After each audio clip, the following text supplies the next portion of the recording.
Hey guys, welcome back to my channel. My name is Caitlin, and today I thought it would be fun as I was going through some of my palettes to talk about palettes from brands that don't exist anymore.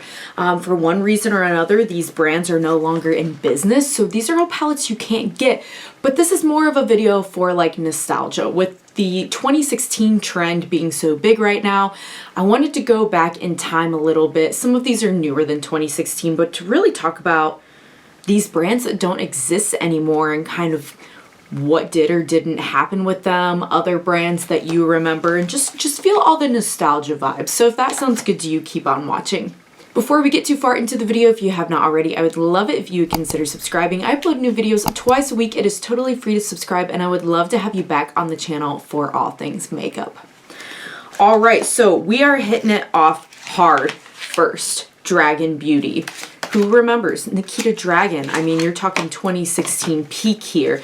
Now, I do not have all three of the palettes. I think there is, I have volume 1 and 2. I think there's a 3 that I didn't get, but I have the more purpley and neutral one here. And I got these at TJ Maxx for $7 each. I don't even know if the brand was existing when I got these at TJ Maxx. And then I got this one that has some neutrals and blues.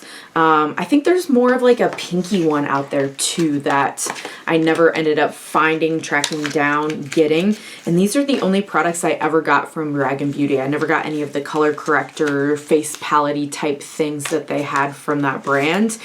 But this one was a weird one because I don't remember there being like an announcement that the brand was closing. It was just like gone, which was so strange. Next up is Midas Cosmetics, and I've seen them post occasionally. It sounds like maybe in person. They've got some stuff under a new name. I think it's Midas with a Y now, but this brand, Midas, doesn't exist.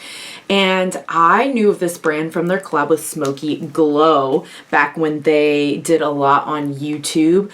This is a good palette. I honestly, some of these, it reminded me like I need to still use them, get them out, because even though they're very old, like this is still a good color story. Like with Valentine's coming up, are you kidding me?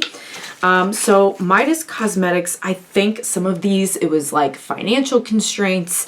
The shutdown in 2020 did not do these indie brands any favors whatsoever. BH Cosmetics, I know they were bought, at least their formula, whatever, by Revolution, but I haven't seen anything put out by BH specifically in a while. And they were on a roll a few years ago. Like, do we remember these ice cream shop, like, palettes, all of these monochromatic ones? The pans are huge. I only got the green one. I wasn't interested in the other color stories, but there's tons of BH palettes I could have pulled. I talked recently in my favorite palettes of 2025 still about the Blueberry Muffin palette from BH, but another one that is no longer around. The other one that's like, I have a couple more like influencer brands, you know, like Nikita Dragons that aren't around. Laura Lee, her makeup brand just closed. Was it in 25 or was that the end of 24? But more recently, the brand closed and she no longer does cosmetics. And I honestly, I will say her brushes, I think, were the best thing from her line. But I have a lot of Laura Lee. Laura Lee Los Angeles was the name of the brand. A lot of products. This is the pastel palette that she did in collaboration with her niece Erin Weaver, and there were some glosses that came with this collection, but I've got highlighters, liquid lipsticks, palettes, you name it, all kinds of stuff from this brand that I honestly really liked. Like, I would say this is one of my favorite, like, more influencer brands over the years. So I'm kind of sad to see that one go because I did really like the formulas. The one that I feel like came and went so quickly was Jaclyn Cosmetics. Like, I don't think her brand was even around that long compared to, you know, like other influencers of that time. Manny MUA, Lunar Beauty is still alive and well, but some of the others did not stand the test of time. This is the Luxe Legacy palette from Jaclyn Cosmetics.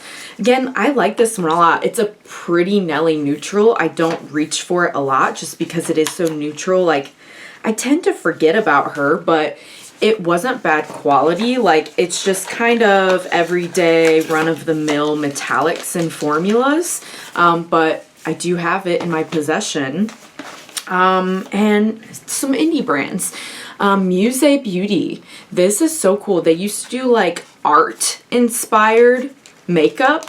Like this is, I believe, Starry Night. And let me see if I can get the palette out here.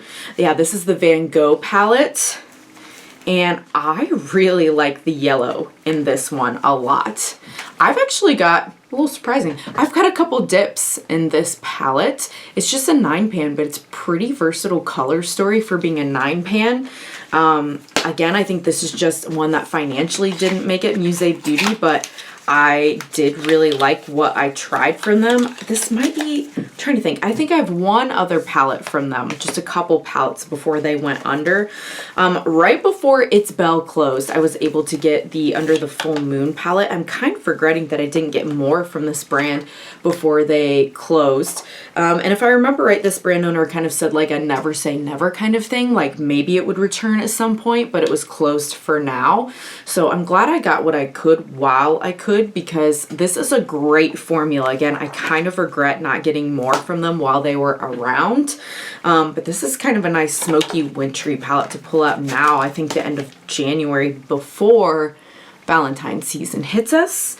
And a drugstore, guys. We've got a random drugstore moment here in between indie brands. Flower Beauty. This was, oh my gosh, what's the actress's name? Drew Barrymore, right? Am I right? This was her brand? I'm pretty sure. Maybe I'm wrong. Let me know in the comments.